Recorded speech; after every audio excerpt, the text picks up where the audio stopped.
Well, dare I say it? Revolution is in the air. Yes. They'll no longer be the United States of America. They'll be the whatever the hell it is, but it'll be a dictatorship if they're successful. Anyway, they're gambling on the fact that they can bring down the goddamn government by mounting an insurrection all over the fucking country, from Alaska to Hawaii to the lower 48. They've been planning for years, possibly for decades. And, of course, if they're successful, they'll execute President Obama as a, well, whatever the hell they want to call him. They'll execute his family, they'll execute everybody in Congress, they'll line up people along the walls and shoot them. It'll be Nazi Germany with a little bit of an Islamic twist, I believe. That's just my impression. But who am I? I'm just an operations officer with the CIA. Well, I don't know. Are you experienced? Well, I am. Yes, I am. You know Jimi Hendrix? Oh, you do? Where are you? You're in jail. Oh, my God, you're in hell. No, Jimmy's not in hell, is he? Really? Anyway. So, I've been working this thing for a long time. Now, they ask, how long have you been working this thing? Well, as long as I've been alive, basically. How long have you been alive? 5,666 years. Earth years. Right. So, the problem is that I got embroiled in this because of John! That goddamn motherfucker. Which is still around. I see him, I see his face every time I get on the bus. Where are you? I'm in Seattle, Washington, also known as Sodom and Gomorrah. It's like a twofold city. You know, you can suck dick and you can fuck people in the ass and enjoy it. And smoke pot. And shoot up heroin. Pretty much do anything you want. Steal, kill, chew gum, read comic books, pretend you're a real person, pretend you're a not real person. Anyway, it's a little bit after 10 a.m. Pacific Daylight Time. This monkey fuck is walking across the street with a fucking bicycle. There's nothing you can do in Seattle. Ride a bicycle in the rain. Utterly stupid. But that's neither here nor there. All right, I'm gonna go to serious matters now. Very serious. As you know, beginning in 1968, there was the idea that there would be a revolution in the United States. 1968, a revolution. They would overthrow the government and replace it with a Marxist society, a utopia. This was the plan. Jane Fonda was embroiled in it, as was other, well, celebrities. Anyway, Brezhnev was very happy. Hooray! But here's a secret that you probably maybe not know. The Soviet Union, the USSR, defeated the United States. The United States capitulated to the Soviet Union in December of 1945 because they had developed a plan to bomb U.S. cities along the East Coast and thus destroy the country because of the atomic attack. They had a sortie of 9, what essentially were B-36s, Corvairs, that had stolen designs from U.S. They had stolen the secrets for the atomic bomb. They had atomic bombs on these aircraft. They flew, and then, more importantly, they found a sneaky way to approach the United States with stealth. They had flotation devices that they could allow themselves to land on the ocean and then take off again. And they crept up close to the United States. And then they contacted their ambassador in the United States, who asked for a meeting with Truman. Anyway, Harry Truman took the meeting after he saw that this was a serious thing. And the Soviet ambassador said, we have a sortie of bombers armed with atomic weapons on your doorstep, and we will bomb your cities and reduce you to chaos unless you surrender unconditionally. Well, Truman says, well, I'm from Missouri. You got to show me. So the Soviet ambassador said, all right, assemble within 24 hours a team of experts, and we will fly them to a place where they can observe where one of the aircraft are. We have especially selected one aircraft for your inspection. Well, that was done. That was done. Anyway, so the experts, U.S. experts, came back within 24 hours and reported to President Truman that yes, the Soviet Union had managed to slip a bunch of bombers within striking distance of the U.S., and they would bomb the hell out of U.S. cities along the East Coast unless we surrender.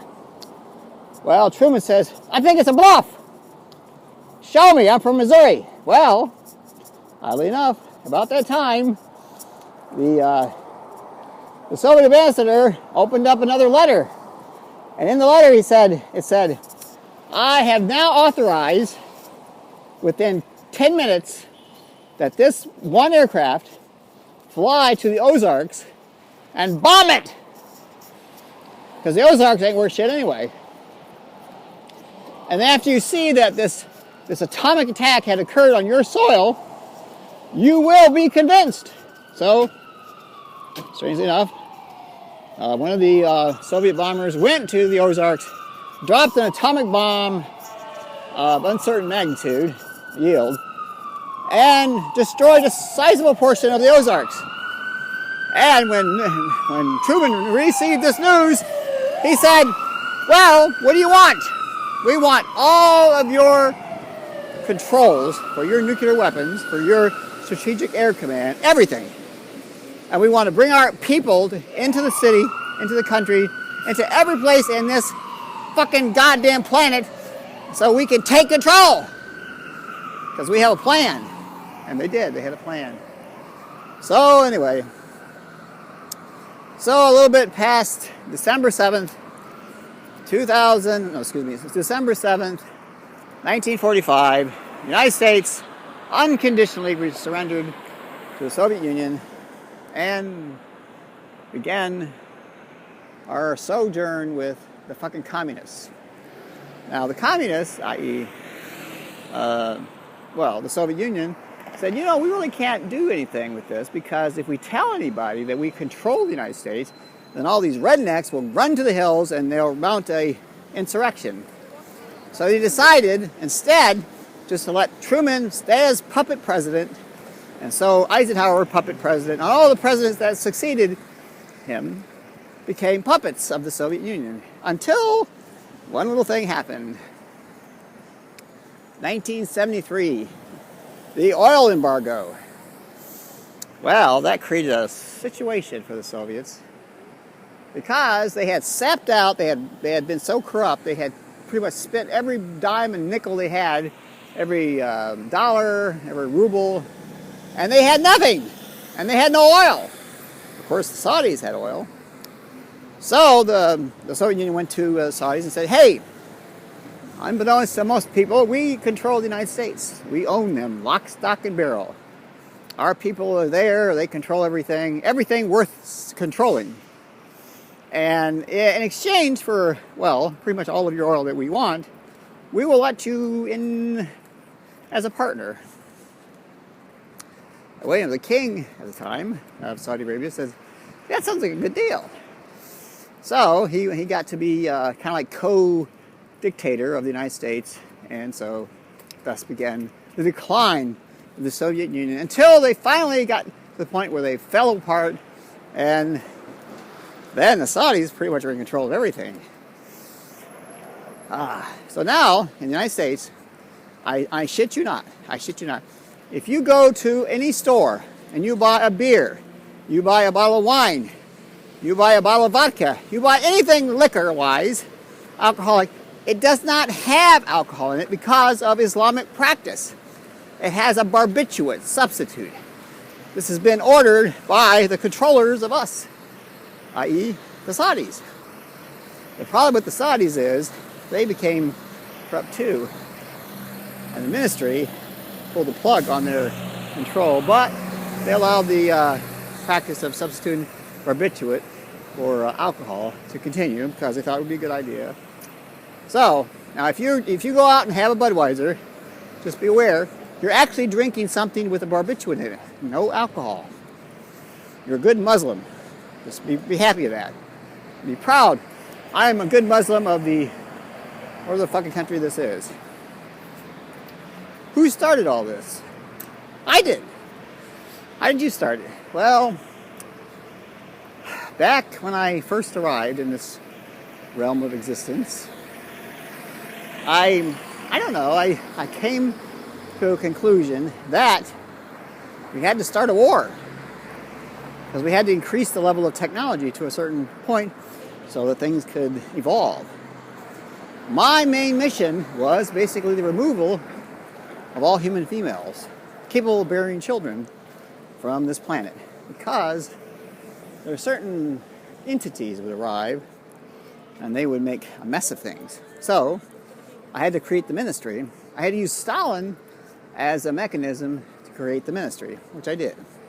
So the ministry is basically a bunch of doctors and medical people with special knowledge on how to make sure there are no human females on planet Earth. And any human female you see is actually a male. Well, they're pretty much biologically engineered to be a female, which works out because, you know, if it walks like a duck and talks like a duck, it must be a duck. Hence, the duck. See? The duck. Walks like a duck, talks like a duck, must be a duck. If I see a woman, looks like a woman, acts like a woman, must be a woman. Even if DNA-wise, it's a man. Doesn't matter. You can still fuck it, and you can still, get some, get your heart on. Oh, baby, that's so sweet. Ugh. Anyway, I'm gonna stop talking about this. But as far as the real, honest problem with revolution, that's real. I may be imagining all this other shit, because I am, of course, a little bit on the queer side. With that being said, yes, revolution is in the air, and it's up to me as operations officer with the Central Intelligence Agency, which I haven't gotten any back pay yet, to stop the tide, prevent the night from falling, and keep America beautiful as best I can. And man, I saw such a sweet chick yesterday walking south. Oh God, she had a fucking ass. Woo, God. I looked at her and said, oh my God, oh. I mean, that's nasty, ain't it, really? Is it nasty? Definitely nasty. I mean, here I'm going like, oh, my tongue's hanging out. This goddamn chick, oh, Jesus Christ. I'd like to jump on her, but I don't know what to do. Because after all, I am a woman. Anyway, I'm going to sign off now. It's 10:10 a.m. Pacific Daylight Time. I'm almost up to 3rd Avenue, where I will proceed to go south until such time as I get to the airport, and then I will grab the Concorde and fly to France, and I'll meet with Mickey. I'll say, Mickey, fuck me, Mickey, fuck me. He'll say, no, I ain't going to. Go ahead, fuck me, Mickey. No, you're too ugly. Well, fuck you, Mickey.